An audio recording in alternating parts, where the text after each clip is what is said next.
Hello everyone, welcome to the first ever episode of the Sussex Live Music Society podcast. We're very excited to be kicking this off, and I'd like to introduce my two esteemed colleagues that we got on today. So I've got the president of the society, Mr. Joe Loftus-Smith, and the co-president, Georgina. I can't pronounce your last name, Georgina, so if you could introduce us. Clothing Scouting, yes. Hello everyone. So we're putting on this podcast and we're doing our first week, and it's going to be difficult because turns out it's a lot harder to do a podcast than we originally thought, and we can't all be in the same room. So we're actually all in separate areas recording this over Discord. So if there's any issues, please do give us a little bit of slack, and any constructive feedback is appreciated, as we are kind of making it up as we go.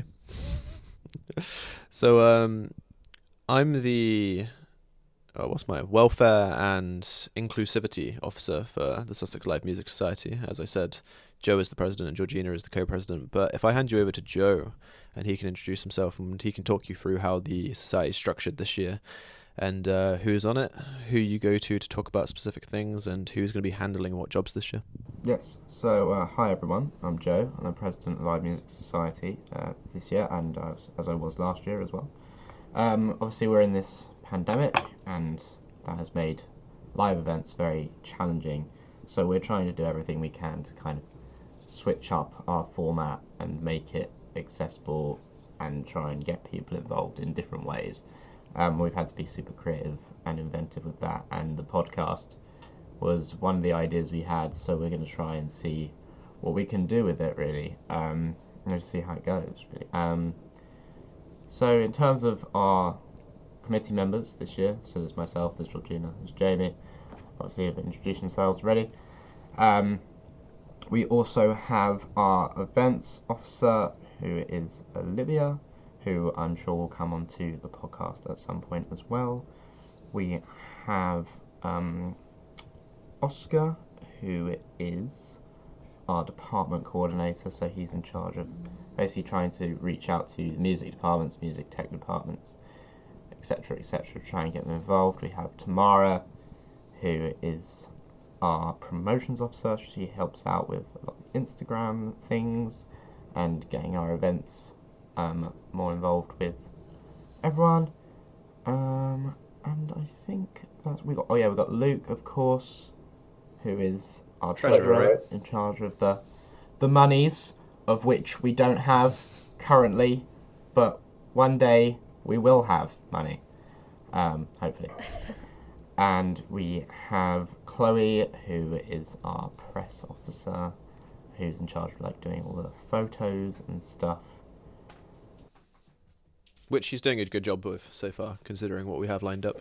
Yeah, and Chloe's going to be super involved, hopefully, with what we're going to link this podcast to. The plan is we're going to do some live sessions, which we're hoping to film and record and set up YouTube, etc., and try and get a lot of people involved with that. So yeah, and of course there's Ryan as well, who's our social sec.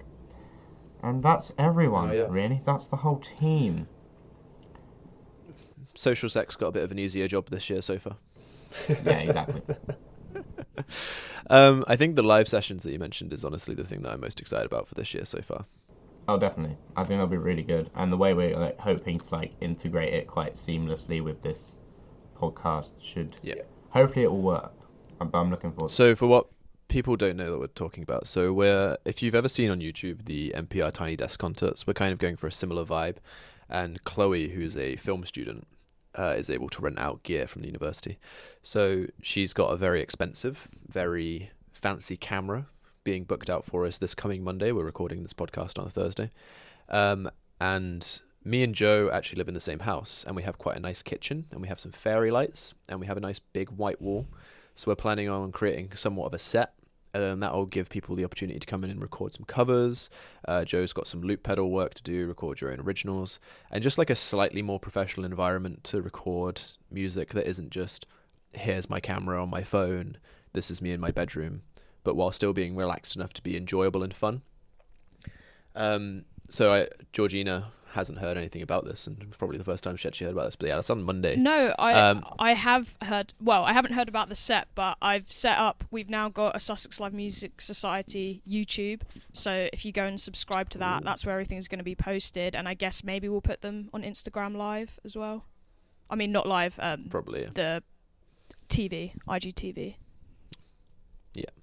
And so this podcast is going to be recorded every other week, so bi-weekly. And we'll be releasing those Sussex Live Music Society live sessions every other week. So during this podcast, we'll actually be playing those live sessions without the video to you. Or even when we edit the video to be put on YouTube for the podcast, we can maybe include the video as well. But then we'll be discussing that, talking about who we had on, what they actually did.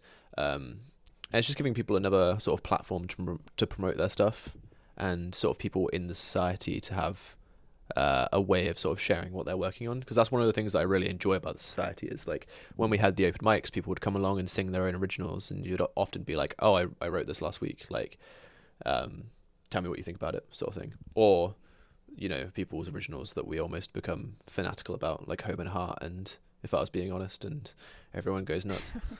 So yeah, it'd be and nice I mean, to have I think them it's sort just also just a really good platform for people to share music at the moment, because I think so many musicians are missing that at the moment, like getting a chance to perform these new songs, work out what the reception is and things like that. Yeah, for sure. I mean, Joe was slightly drunk, what was it, yesterday or the day before? And we were sat in the kitchen and we had the guitar out, and he was like, oh, I just want to play guitar right now. And after playing like one or two songs, he was like, I just really miss open mics. It was getting all soppy. It was getting emotional. It was getting very emotional indeed. But we'll yeah, we'll get there. We'll get there. I reckon we've only got, I don't know, another 9 months. Oh, so just the rest of the academic year, you know?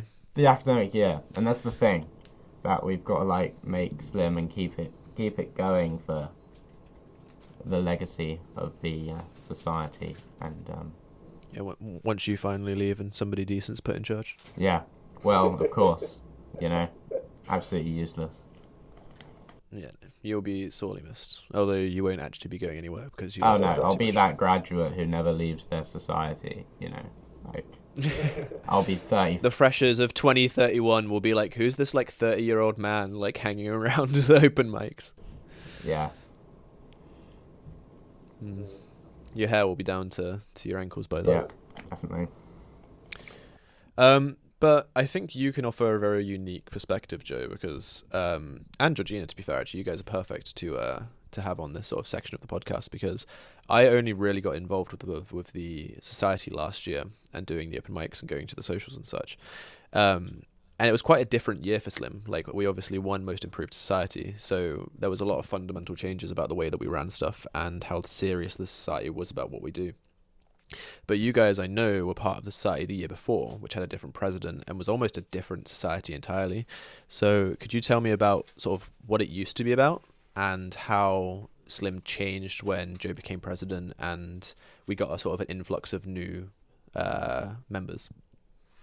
Yeah, so maybe I'll talk a bit about how we started, and then Joe, if you go on to talk about the big changes. But yeah, I mean, me and Joe just met in one of our course seminars in like the first week of first year, and both realised that we write songs and we love going to open mics, and that was kind of an aspect that was strangely missing from Sussex, considering the music scene that is in Brighton. So we got in touch with the union, who then put us in touch with Ashley, the previous president, and Oliver, two amazing guys. And yeah, we started the society. It primarily started as mostly an open mic society. We were doing an open mic every other week in Northfield.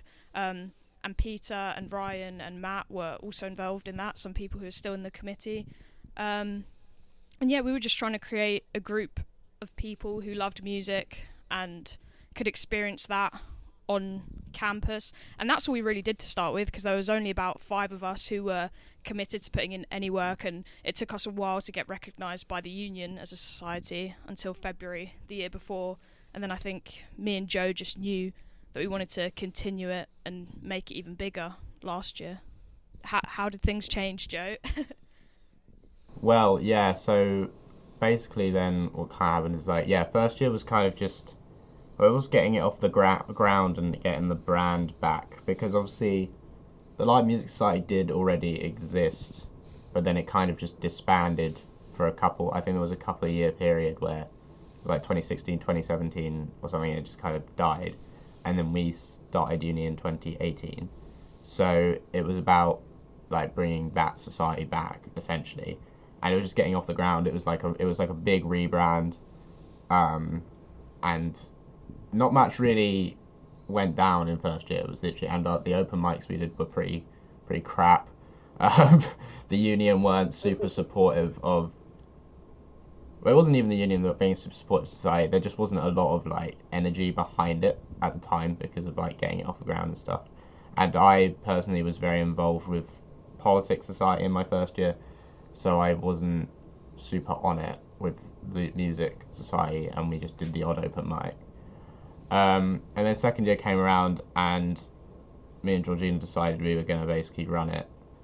But I didn't have particularly massive expectations. I was just like, oh, this is something I'll do and see how it goes. And then within like the first social, when it kind of just blew up, I was like, oh, right, there's really something here. And I ditched politics society, resigned off committee, and like threw everything into the music society, and yeah, it just completely blew up. So it's been amazing. It should be noted that there wasn't actually any drama about you resigning from the Politics Society. You made it sound like you just sunk the Titanic, but no, you're still very good friends with everyone. Any resignations are always, big deals. Losing big deal, losing 25% of the committee. Yeah, pretty much. But they're always politically charged resignations. Oh yeah, very politically charged. God.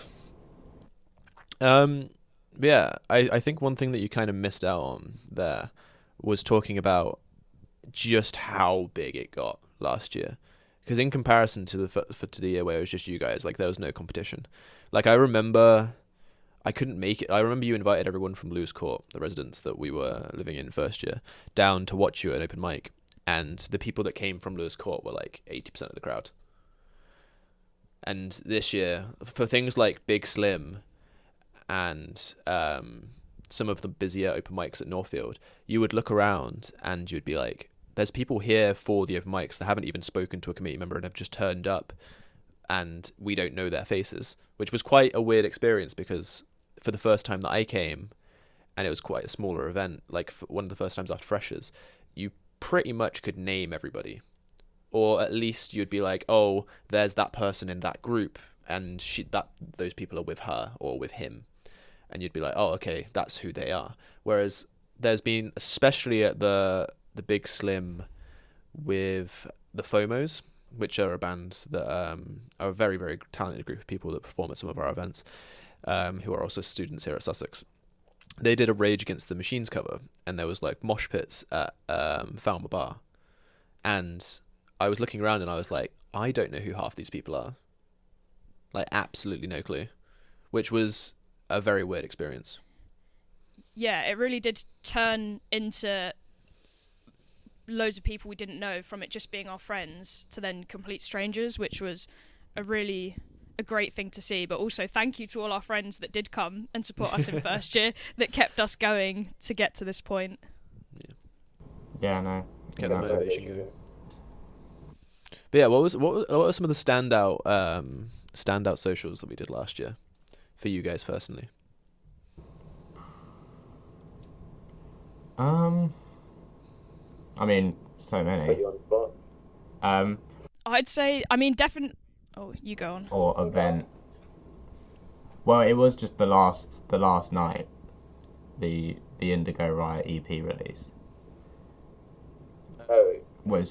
It was just absolutely huge, and it was like the whole society in one place off campus, and it just really like made me see like how far the society had come and the potential for the future as well. And what made it extra special was it was literally a week before lockdown, So it was kind of like the last hurrah, essentially, as well. And that made it like really special. And yeah, I think that's probably my favorite social out of all of them. What about you, Georgina? I think I'd say the first Big SLiM, just because it kind of showed how much we'd grown as a society and the kind of caliber of events that we were able to put on, and we actually got a really good crowd out. And I think the first Big SLiM, because it kind of got the ball rolling for the rest of the year and set a really good start out for us. Yeah, that's fair enough. I think I really enjoy the Big SLiMs because there is a lot of energy to them. Like, whereas an open mic, it's a lot more relaxed. It's more like you're sitting down and having a pint with your friends, and then every 5-10 minutes you have someone come up and play a few songs, which is really nice because it means that there's never really like a low point. Like when you go to the pub with your friends, like, you know, there'll be a point where like a couple people leave to go get drinks at the bar, or like people go for a cigarette or whatever, and there'll be like lulls in the evening. Whereas with the opener mics, it's always entertaining because if someone's not performing, you're talking about the performance you just saw, or you're talking about something else, and then the next second you're watching someone perform. So I think they're my favorite personally. I think, and especially the Halloween open mic. The Halloween open mic was absolutely hilarious. I get a bit of stick from the people that were there, specifically Imi, because I was quite drunk by the time I got up on stage in a Super Saiyan outfit, and then basically just like drunkenly confessed my love for Joe, and I was like, oh, thank you for putting on the events.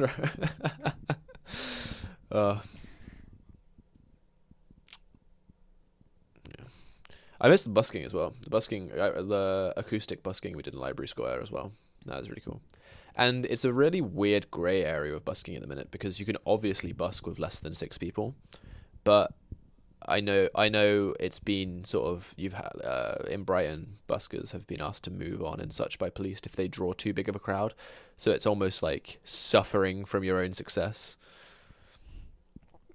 Like we had big plans to do a lot of busking and fundraising this year. Like, so how much I don't know if we should say, but we got a amount of money from the union to sort of buy supplies and everything for the society, because we had started actually getting some traction behind us, and we got a acoustic electric guitar for the open mics, so we didn't have to keep on borrowing people's, and mine specifically, because it started getting a bit ruined. And we also got like a busking amp, didn't we? We got that cube amp that doesn't have to be plugged into mains, and we just can't use it at the minute because, yeah, we really wanted to do busking in Library Square for freshers. We wanted to do little events around town. I threw out the idea of busking next to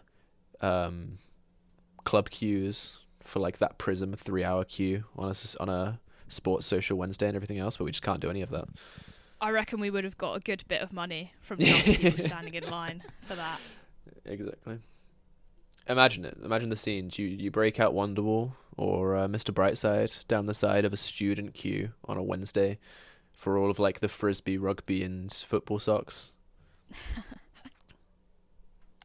Yeah, but that is the shame with SLiM, is that fundamentally we are the least COVID compatible society. I think actually by all the societies on campus, we are probably the least COVID friendly, and that's what just makes it so difficult.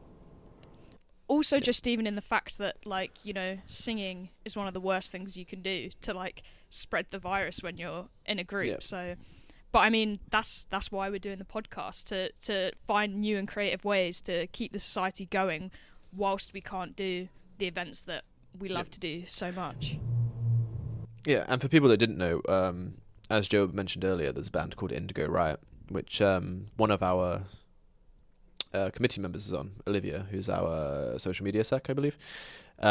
She's a member of a guy called Connor, Celeste, and oh my god, I'm drawing a blank. Help me, Connor. Callum. Oh my god, kill me. And they ran a radio station. So there's the University Radio Falmer or Earth, and they had a segment on it last year every like Tuesday for an hour. And they're not doing that anymore, I don't believe, right? URF shows really limited this year, and Yeah. also because Connor and Olivia were running it primarily, and obviously Connor's not at uni anymore and doing a full-time job, and Olivia's got loads of other stuff on. It just wasn't realistically going to happen. So Yeah. So this, not saying this is a replacement. I actually don't think that we are organized enough to replace that and do it justice. But similar vein, similar idea of just like there's like people could listen to this, people could not listen to this. We might just be sort of like shouting into the abyss, but having another resource for people to be like, oh, I'm interested in this society. I know they can't do much right now, or they haven't got an event coming up. Maybe I just want more information on them immediately. And you can just throw this on in the background while you sit and do something else, while you work, while you're playing video games, anything. And it's a nice passive way for people to keep in touch with the society. So what are some of our plans for the future? I mean, we're talking about the podcast here, but obviously we've got a lot of contingencies and sort of plans in place to deal with COVID. Well, not deal with it, but to try offset the blow of not just sort of hibernating until it's over. I think for me, it's trying to, well, this and the live sessions, and it's just trying to keep the community kind of ticking over. I've going to try and do some more Instagram open mic things, because I think they work really well, and I really enjoy doing them. So I'm going to keep trying to do that. And yeah, it's just trying to keep a community together, so when we can return, it'll be big. And obviously, Keep the maybe, momentum going. yeah, exactly. And maybe on another episode of the podcast, I can talk about the business plan as well for SLiM, which is coming down the line. Confidential at the moment. To be announced. Yeah. So obviously, because this is the first podcast, there's a few things that we wanted to do that we aren't able to do this time. So we wanted to theme each podcast. We didn't want it just to be like, oh, this is what's happened over the last 2 weeks of SLiM, because especially during COVID, we'd be like, we did a live stream, people sang songs, it was cool. Like, we can't really talk about that for an extended period of time without it being absolutely dry. So we wanted to theme each one. So maybe 1 week it'll be about performing. Maybe 1 week it'll be about like being in a band and how people have found being in bands and any struggles they've come up with and any advice they'd give to other people. Maybe another one would be about music production. Maybe another one would be about organizing live events. And due to the sort of repertoire of people that we have in the society, we're able to have the luxury of inviting certain people on. So the main people the people that will be on this podcast most consistently will probably be us three, because you've got the president, the co-president, and I'm sort of helping record it almost. Although that might stipulate to change, we'll sort of be playing it ear by ear. And it'll be bi-weekly. So, for example, if we were doing a podcast about music production, we might have someone like Connor on, because Connor is a very sort of esteemed musician who's got a lot of experience in mixing and mastering his own music. And if we were talking about bands, we could also have Connor on, or anybody from Indigo Riot, or we could have, say, Oscar on, and they could talk about the FOMOs. And I know he's been in a few bands before as well.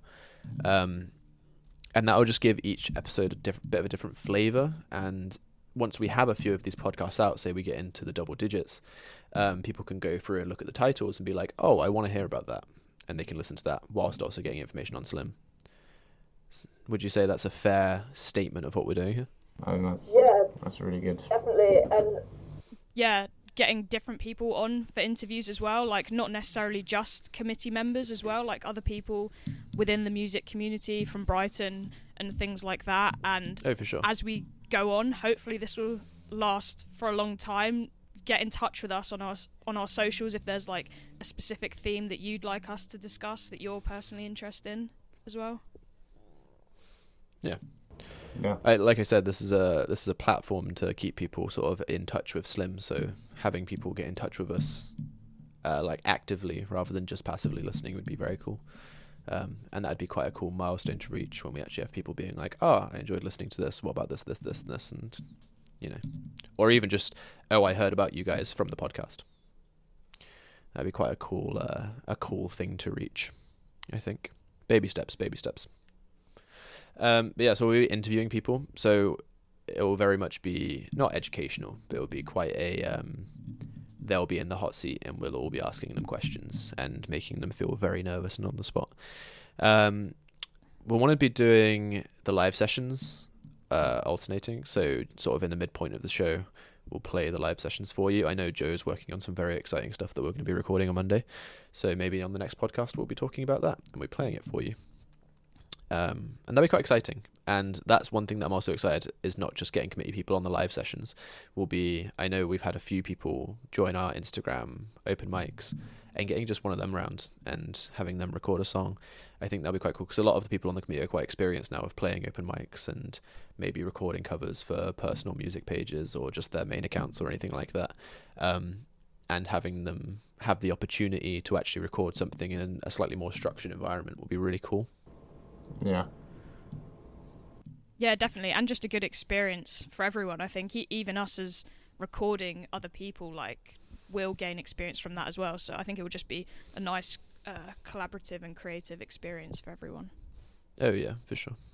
And then we also wanted to do song and or album of the week, which I'm really excited about because over lockdown I know everyone did quizzes and family quizzes and such and such and such and such, and I did too many of them. But I think for about 8 weeks, my personal friend group from home, we did an album of the week, and we would sit and discuss it for, we'd have about 10 to 15 people in a Discord call talking about an album, and it would take 3 or 4 hours. Like, it got really in-depth, and we did things like, we rated the album from 1 to 10, favorite track, worst track, and describe it in one word. I think it was either 1 word or 3 words. And then we put all that into like an Excel spreadsheet as well, and it was quite interesting to look at. Oh, we lost Georgina. Georgina's back. She is back. Hey, Georgina. Hi, sorry, technical difficulties there. No worries. But yeah, so I think that'll be really exciting. And also it just gives us something to talk about, and especially if we have guests on, it'll be quite interesting to have their take on the album. So all 3 of us have put an album forward this week. So I put through Demos one by a guy called Ren Gill, who's an artist in Brighton. What did you guys put through? Ben Howard, Every Kingdom, which is my favourite album of all time. And I put in Folklore by Taylor Swift. I can't hear you, Georgina, yeah. by the way. Oh, there we go. I can now. Oh, sorry. Yeah, Folklore, Taylor Swift, because it's a new one out, and I think it's just so different from everything else she's done, so it might be cool to have a discussion about that. Okay, so I've got this on a random wheel spinner, and I will spin it, and what it lands on, that'll be our topic of discussion for the next podcast, for whoever's on it. So it could be us 3, it could be, I assume at least one of us will be on here next time. At the very least. Yeah. But it might be us 3, it might be 4. I think we're going to sort of cap the amount of people on the podcast to 4 to 5 people. 5 would be a push. But maybe have those be single entities. So, for example, if we wanted to have Indigo Riot on, they could be in the same room and they could just chip in individually as need be and such, rather than just having one of them on. But it all really depends. And they will also be discussing this next week. We will let them know, and we'll organise who's on the podcast ahead of time and give them time to listen to it and formulate a few opinions about it. So let's go. And it is Demos Volume 1. I will put a screenshot in the Discord so people can see that I'm not actually cheating, because that's my submission. Maybe I should have not put one in, because now I actually feel like that's all right, Jamie. We believe you. It's fine. Thank you. That'll be an interesting one. So that's like I said, that's a local artist. They're getting pretty big now, and me and Joe have been friends for 2 years now, and I think a solid 75% of the time that we've spent together is me gushing about this guy. It is, pretty much. So and basically what this album is, just to give you a bit of a primer, and for anybody at home that wants to listen along and see if we have any conflicting or sort of common ground on opinions for this. Essentially what it was is, obviously, I think as musicians here can agree, you often make a lot of songs or projects that you never fully finish, and they just kind of sit in your backlog for ages and ages and ages. So essentially Ren said that during lockdown, at the start of it, I don't think he realized quite how long lockdown was going to be. He said that he was going to go back through his backlog, choose a song or a project, finish it off, and then release it, and he'll release a song every week. And he's done this twice now, so he's got Demos Volume 1 and Demos Volume 2. And these 8 tracks were all sort of past projects that he never finished, but he thought it was quite a shame. So it's kind of mishmash. There's no like consistent theme to all of the songs over it. But yeah, it's just quite cool. I like the concept of just really forcing yourself to release stuff that maybe you didn't think was in your style, or you didn't think that it was really worth releasing and were almost embarrassed of it. And there's a couple of like one of it's a remix of one of his other songs and stuff. So it's quite a cool project in my opinion. Yeah. But yeah, I'm very excited for that. And hopefully that will also pad out the time for not that we need to pad it out. We don't want sort of quantity over quality, but we kind of accepted that this podcast would be shorter than the other ones just due to this one almost being admin. Technical stuff airing out. Yeah, exactly. And just letting you guys know what's going on, really. Yeah, exactly. So for future, the structure of our podcast will quite often be, welcome back, these are our names, this is who's on the podcast. We won't go through and introduce every member of the society again. We'll just do some sort of admin-y stuff, anything that you need to know about SLiM that's happened in the past 2 weeks, or anything that's upcoming that you might want to prepare yourself for. Then we'll talk to our guests if we have any, interview. We'll do song/album of the week discussion. Yeah, I think that'll we're probably aiming for 45 minutes for an hour per podcast. We don't want to make it overly long and be almost intimidating to listen to. I mean, we're already cracking on 35 minutes here, so. Yeah, that sounds about right. sounds good to me. Is there anything else you guys wanted to discuss whilst we're here, whilst we're all in the same room? Because we're all seeming to be very busy people recently, so actually having everyone sat down to chat about is actually quite convenient. Yeah. Not really. I just say, make sure to follow us all on our socials, etc. Updates, stuff we've got on. This podcast will obviously feature all that stuff as well. And yeah, just keep up to date, really. That's all I can say. Yeah, this will probably be going live on YouTube. We might end up posting it to our Instagram, but we'll see, as a Instagram live. But that's or IGTV even. But that would be quite intense. Yeah. Yeah. Yeah. So what's our Instagram handle? Is it at Sussex Live Music? At Sussex Live Music Society. Yeah. Yeah, Sussex Live Music Society, and that's also the same as our new YouTube as well. And if you type that into Facebook, you'll be taken to our page and our group if you want to join as well. Perfect. That's what I like to hear. Okay, well, for anyone that actually has listened to this, I hope there's at least one. If one person listens to this, I'll be happy. It'll be our mums and dads. Yeah, it'll be Jesse Loftus. Oh yeah, the biggest fan. SLiM's biggest fan. The biggest fan of SLiM. Very wholesome, very wholesome. But yeah, thank you to anyone that actually did listen to this. And we will see you again in 2 weeks' time. And next week will be the first proper, fully fledged podcast. And I'm actually really excited about it, especially because my album got picked. Yeah, any final words from you guys? It's all from me. Yeah, that's all from me. Goodbye, I guess. All right, goodbye everyone. Bye everyone. Thank you. Thank you, bye.